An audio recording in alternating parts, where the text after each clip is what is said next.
selamat datang di Gereja Orang Beriman Kampus Surabaya. Dan hari ini kita akan beribadah secara online. Dan kali ini kita akan mendapatkan firman Tuhan dari Pastor Belsa Erbandi. Mari sebelum kita memulai ibadah ini, kita berdoa. Kami siapkan hati kami di hadapan-Mu Tuhan. Karena kami rindu untuk menyembah-Mu pada saat hari ini Tuhan. Bertatalah atas setiap pujian yang kami naikkan dari tempat ini, bahkan dimanapun kami berada Tuhan. Kami percaya ketika doa dinaikkan, ketika pujian dan penyembahan dinaikkan, maka di sana ada hadirat-Nya Tuhan. Terima kasih Tuhan. Kemanakah aku dapat pergi, menjauhi Roh-Mu yang suci, Kau sahabat,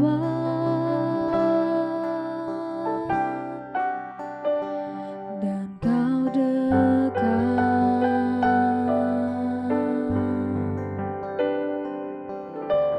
Bahkan seluruh pengabdianku tak bisa membalas kesetiaan-Mu, sungguh mulia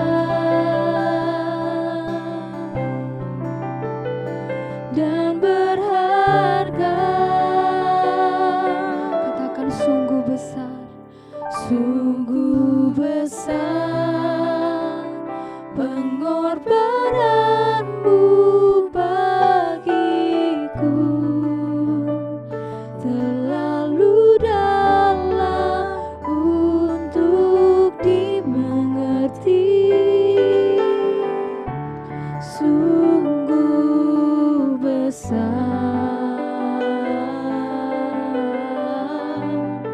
sungguh indah yang Kau pikirkan tentangku, tak terselami bagiku, sungguh indah. Bersama-sama kita sembah Tuhan.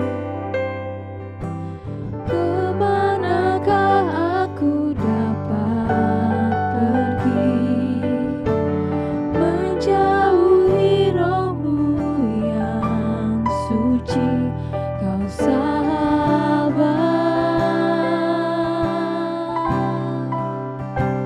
dan Kau dekat.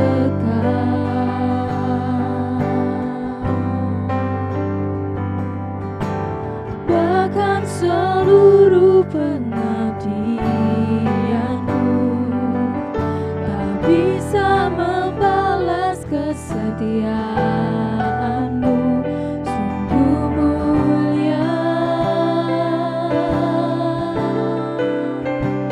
dan berharga, sungguh besar pengorbanan-Mu bagiku, terlalu dalam untuk dimengerti, sungguh besar,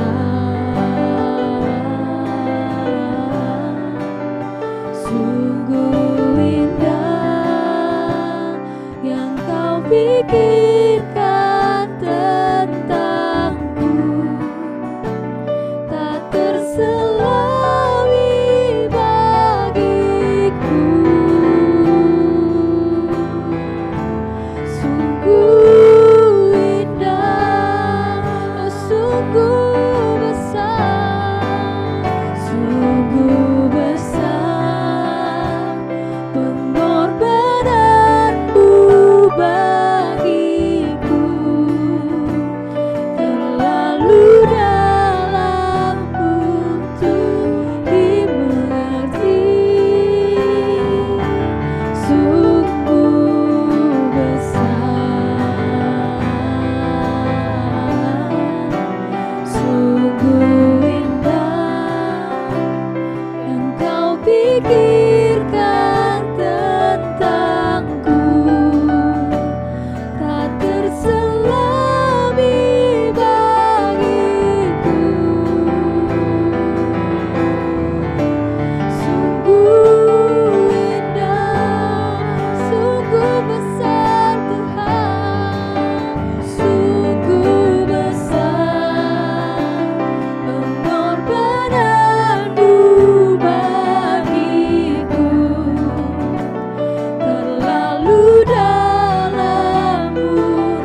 syukur, kita ucapkan terima kasih atas kasih-Nya, atas pengorbanannya.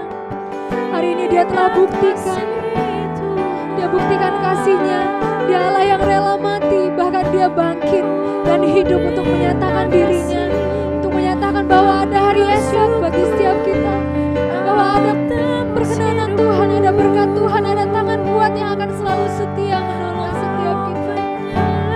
Terima kasih Tuhan, terima kasih pengharapanku.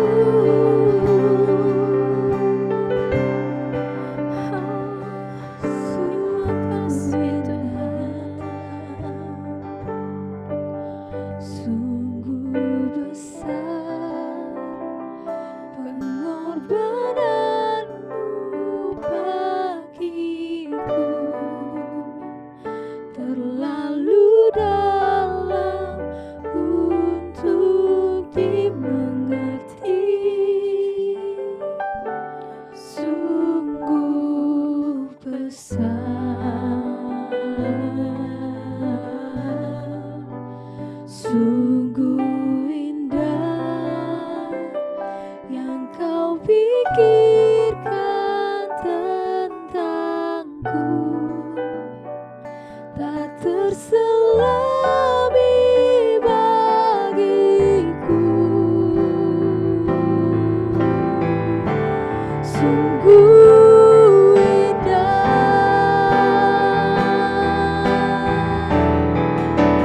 sungguh besar pengorbananmu bagiku, terlalu dalam untuk dimengerti. Sungguh besar,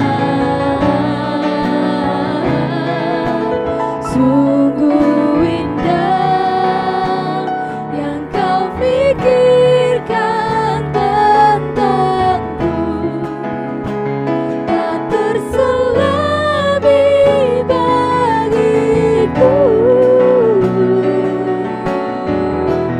Sungguh indah, katakan sungguh indah, sungguh indah, sungguh indah. Terpujilah namamu Tuhan Yesus, Allah kami yang sungguh luar biasa, yang telah mengorbankan diri-Nya bagi setiap kami. Bapa yang baik, saat ini kami akan lebih lagi memuji dan memuliakan namamu Tuhan, bertatal atas puji-pujian umatmu Tuhan. Di dalam nama Tuhan Yesus, segala puji, kemuliaan dan hormat hanya bagi Allah kami. Haleluya, sama-sama kita katakan amin. Jemaat di rumah boleh kasih tepuk tangan bagi Allah kita. Mari kita angkat pujian kita dengan semangat di hadapan Tuhan.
Tuhan, kita telah bersorak-sorai untuk Tuhan. Mari saat ini kita siapkan hati kita untuk menerima kebenaran firman Tuhan. Oh Tuhan, sungguh sempurna karya salib-Mu. Engkau kini bangkit bagi kami untuk menyatakan kemenangan bagi kami, Tuhan. Terima kasih, Yesus.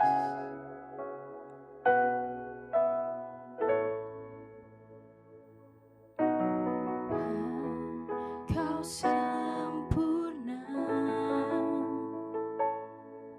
dalam rencana-Mu dan karya-Mu.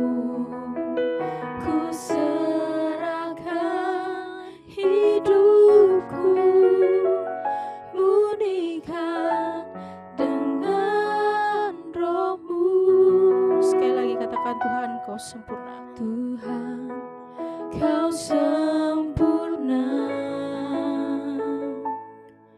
dalam rencana-Mu dan karya-Mu. Ku serahkan hidupku, murnikan dengan Roh-Mu. Hidupku menggenapi firman-Mu, tanda mujizat sertai tiap langkahku.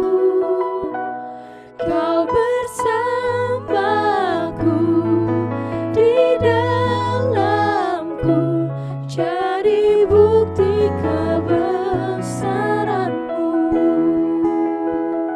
Kita ulangi dari awal. Tuhan, Kau sempurna dalam rencana-Mu dan karya-Mu. Ku serahkan hidupku, murnikan dengan Roh-Mu. Hidupku menggenapi firman-Mu, tanda mujizat sertai tiap langkahku. Kau bersamaku, di dalamku, jadi bukti kebesaran-Mu. Hidupku menggenapi firman-Mu, tanda mujizat sertai tiap langkahku. Kau bersamaku, di dalamku, jadi bukti kebesaran-Mu. Kau bersamaku, Kau bersamaku, di dalamku, jadi bukti kebesaran-Mu. Kau bersamaku, Kau bersamaku, di dalamku, jadi bukti kebesaran-Mu.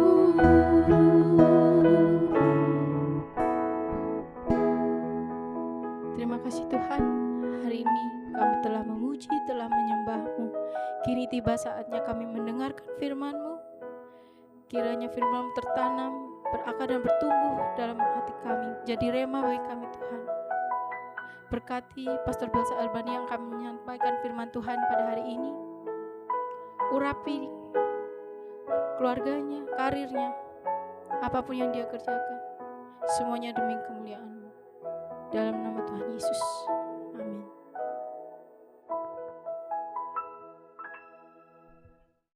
Shalom Bapak Ibu Saudara yang terkasih dalam Tuhan Yesus Kristus. Puji Tuhan, kita sudah masuk di minggu kedua di bulan April, yakni di tanggal 12 April 2020. Dan hari ini spesial karena kita semua merayakan Paskah peristiwa kebangkitan Tuhan Yesus Kristus. Saya secara pribadi dan juga atas nama Gereja Orang Beriman Kampus Surabaya mengucapkan selamat Paskah untuk Bapak Ibu Saudara sekalian. Biarlah peristiwa kebangkitan Tuhan Yesus mengingatkan kita bahwa karena Dia hidup, ada hari esok untuk saudara dan saya. Mari kita buka firman Tuhan, dan karena hari ini kita merayakan Paskah, kita akan membahas tentang kebangkitan Tuhan Yesus, dan tema pengajaran integritas akan kita lanjutkan minggu depan. Mari kita perhatikan dari Injil Lukas pasal 24 ayat 1-12. Injil Lukas pasal 24 ayat 1-12, saya akan baca buat Bapak Ibu Saudara. Demikian firman Tuhan. Tetapi pagi-pagi benar, pada hari pertama minggu itu mereka pergi ke kubur membawa rempah-rempah yang telah disediakan mereka. Mereka mendapati batu sudah terguling dari kubur itu, dan setelah masuk mereka tidak menemukan mayat Tuhan Yesus. Sementara mereka berdiri termangu-mangu karena hal itu, tiba-tiba ada dua orang berdiri dekat mereka memakai pakaian yang berkilau-kilauan.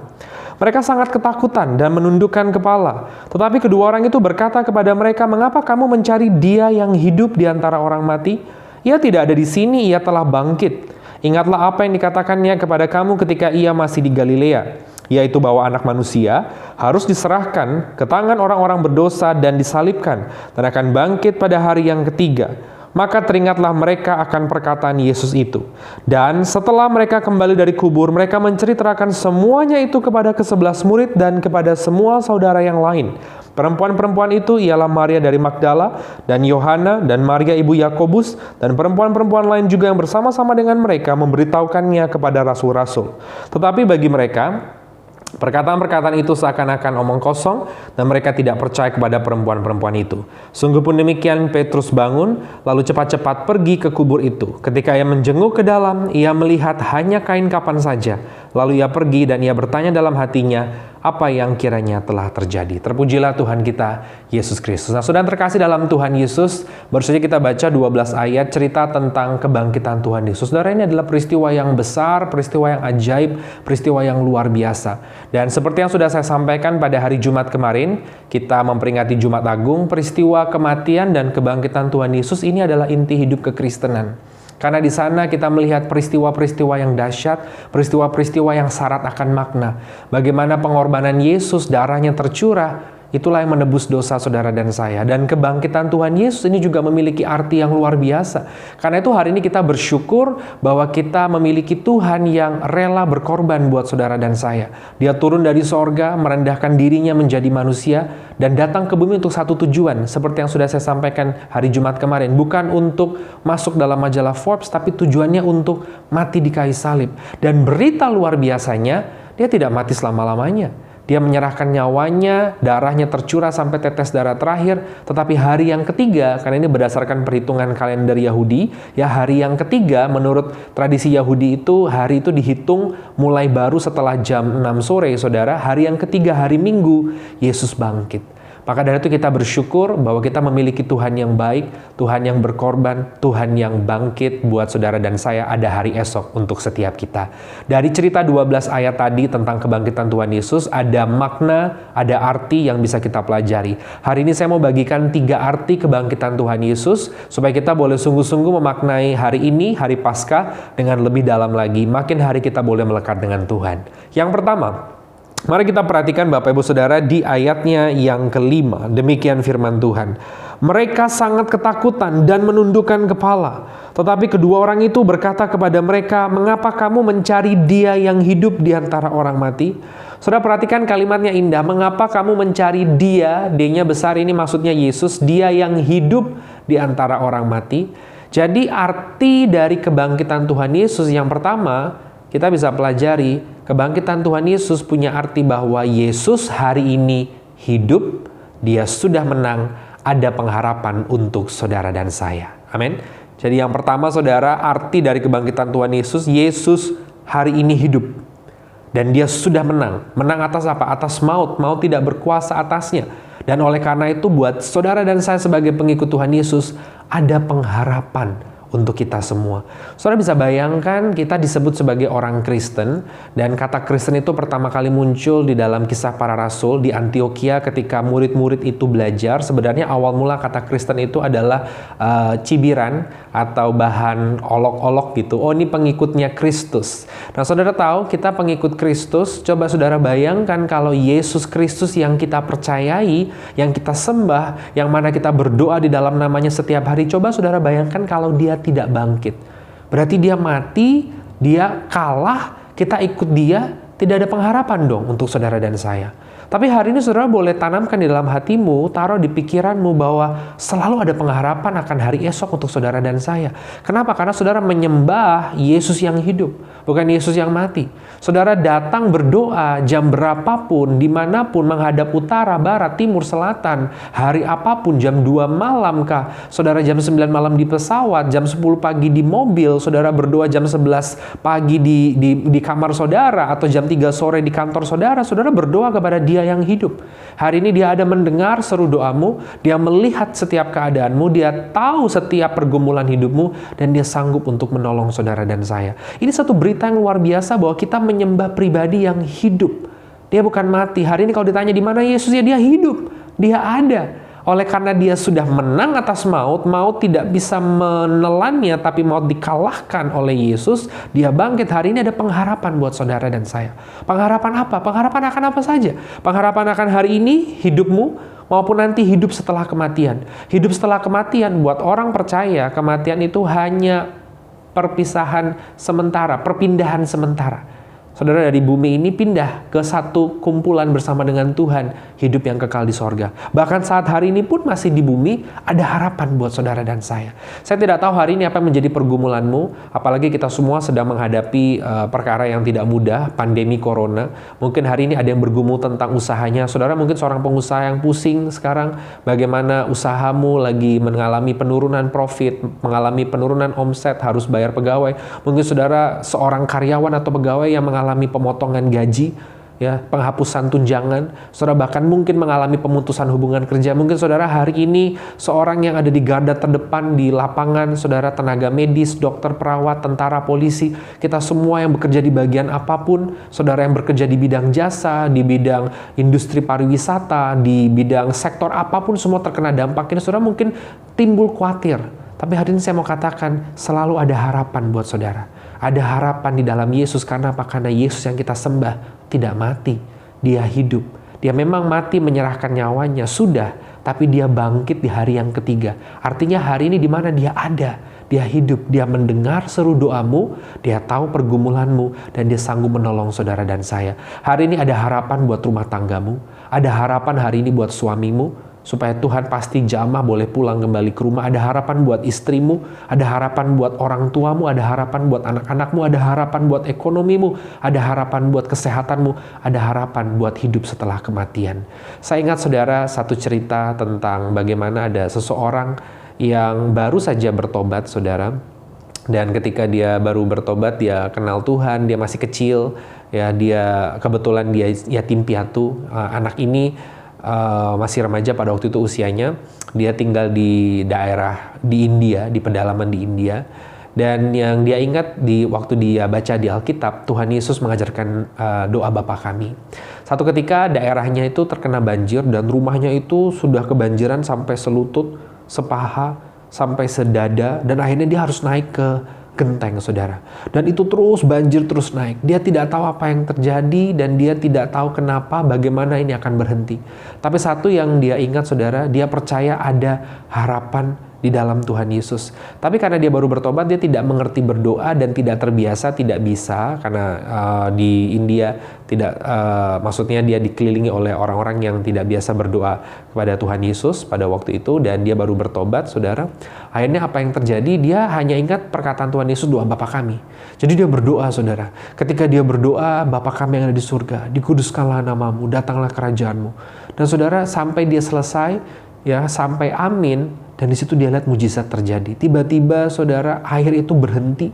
Tidak sampai menutupi seluruh genteng. wow, dia bersuka cita luar biasa, dia memang menunggu di genteng akhirnya berjam-jam sampai akhirnya bantuan datang, lalu mereka para bantuan itu datang menolong anak ini, diungsikan ke tempat lain, dan akhirnya anak ini punya pengalaman sendiri dalam hati, dia akhirnya percaya sungguh-sungguh bahwa Yesus yang dia sembah itu hidup. Bukan cuma sekedar cerita-cerita biasa, tapi dia hidup, dia ada, dia mendengar, dia melihat, dan dia sanggup menolong. Selalu ada harapan untuk kita yang percaya di dalam dia. Jadi yang pertama, peristiwa kebangkitan Tuhan Yesus punya arti bahwa Yesus hidup. Hari ini dia ada. Dia sudah menang dan ada harapan buat saudara dan saya. Yang kedua mari kita perhatikan Bapak Ibu Saudara dari ayatnya yang kedua dan yang ketiga, demikian firman Tuhan. Mereka mendapati batu sudah terguling dari kubur itu, dan setelah masuk mereka tidak menemukan mayat Tuhan Yesus. Saudara, ini fakta di lapangan, batu terguling dan mayat tidak dijumpai, di situ tidak ada. Yang datang ke situ bukan hanya satu orang tapi lebih. Dan kemudian mereka lari kepada rasul-rasul. Rasul-rasul memang awalnya tidak percaya, tapi Petrus kemudian lari ke tempat itu. Nanti ada di pasal lainnya saudara, di Injil Yohanes, di Injil Markus dan Matius itu juga mencatat peristiwa tentang kebangkitan Tuhan Yesus. Akhirnya juga Petrus mengecek sendiri dengan mata kepalanya, dan memang betul tidak ada mayat Tuhan Yesus. Tidak mungkin dicuri karena batu itu begitu besar dan berat.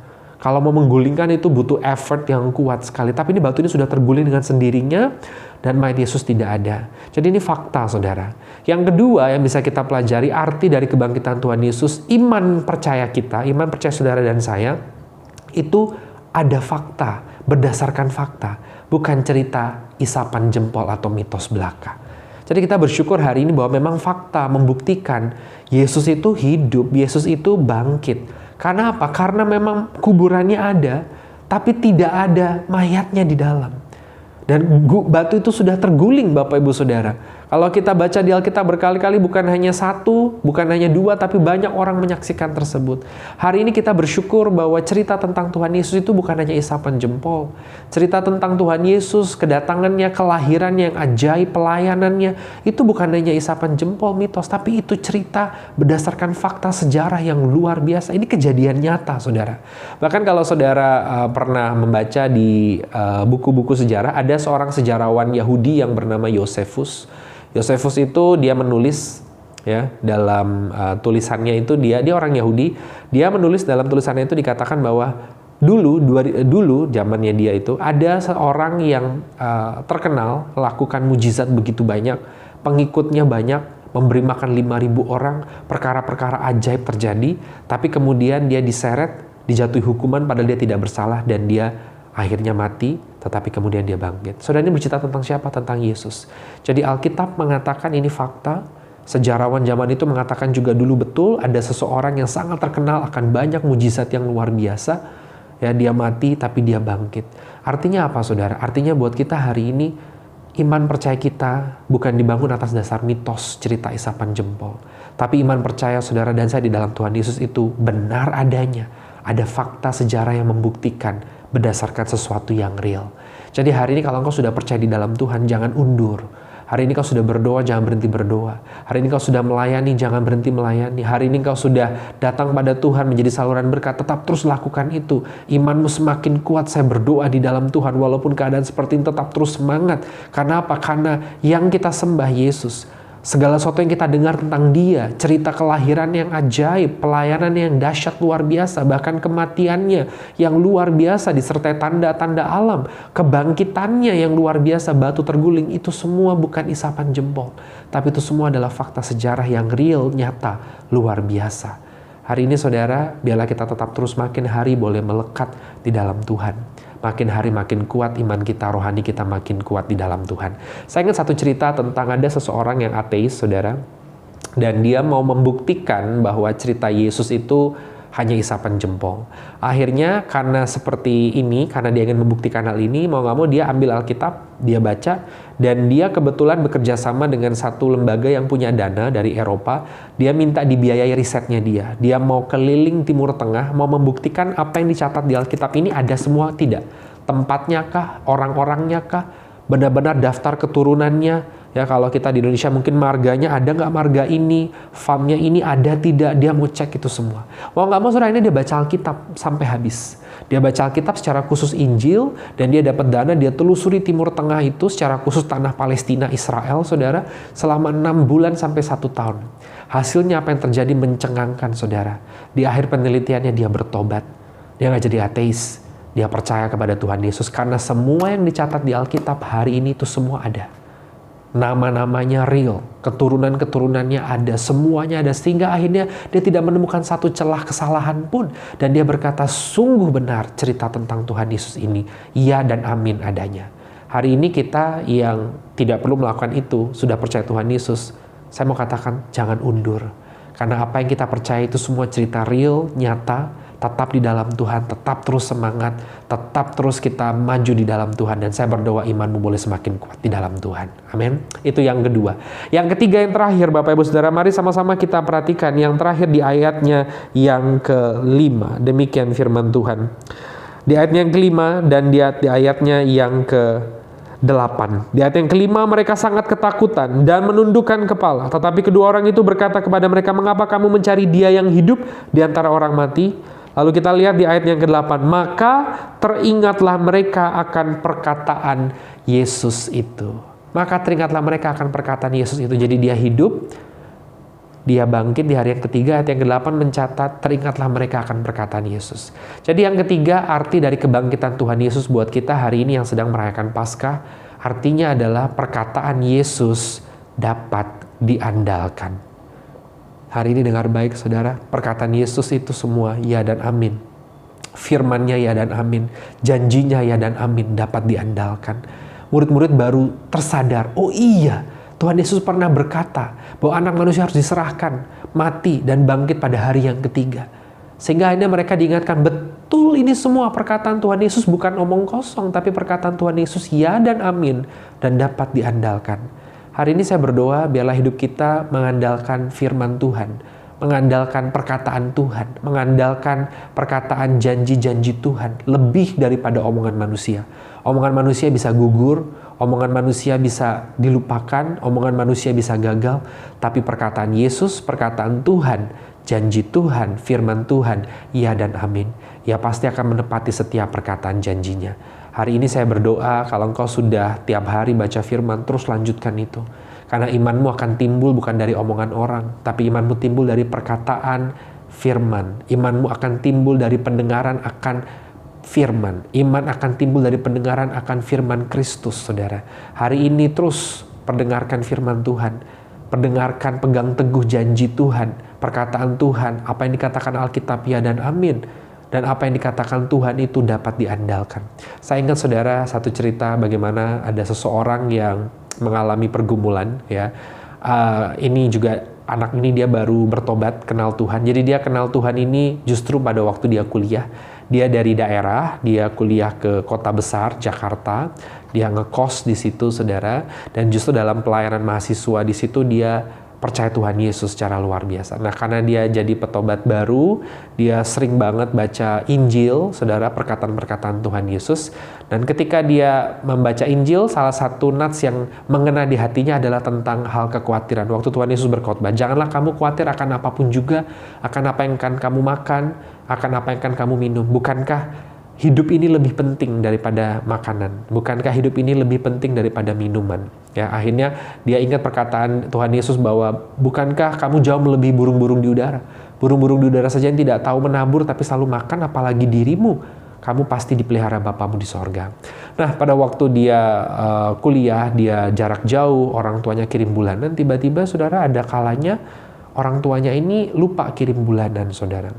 Dan dia juga tahu keadaan orang tuanya itu sedang sulit, ya, dalam keadaan ekonomi yang tidak mudah. Dia sudah dapat biaya kuliah saja sudah luar biasa. Lalu apa yang harus dia lakukan? Dan dia tuh tidak bisa tidur, saudara. Karena apa? Karena uangnya tuh makin tipis, dia belum beli makan dan sebagainya. Nah ini saudara pelajaran ya, seringkali orang itu tidak bisa tidur. Ya, tidak bisa tidur biasanya karena dua hal. Yang pertama, tidak bisa tidur, jantungnya berdetak kencang, itu karena jatuh cinta. Anak ini sedang tidak jatuh cinta. Yang kedua, saudara, orang tidak bisa tidur, jantungnya berdetak kencang itu kalau pertama karena jatuh cinta, yang kedua karena jatuh tempo. Ya, jatuh tempo, banyak cicilan gitu, pusing kepala. Nah, anak ini jatuh tempo bukan karena cicilan, tapi karena jatuh tempo sudah waktunya belanja makanan, sudah waktunya beli kebutuhan hidup. Namanya hidup pasti perlu sabun, perlu sikat gigi, perlu sampo, perlu tisu, perlu makanan dan sebagainya, tapi tidak ada uang.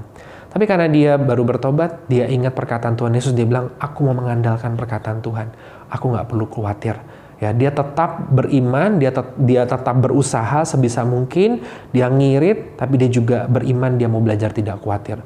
Tiba-tiba mujizat terjadi, saudara. Tiba-tiba ibu kosnya tuh besok paginya ngetok kamarnya dan bilang, kamu hari ini ada kuliah nggak? Oh, enggak bu, kebetulan tidak full seminggu ini. Nah, ibu kos ini bilang, saya perlu bikin masakan. Saya ada pesanan order catering seminggu ini. Setiap hari saya perlu masak, tapi saya kurang orang. Bisa nggak kamu bantu saya? Anak ini kaget, saudara.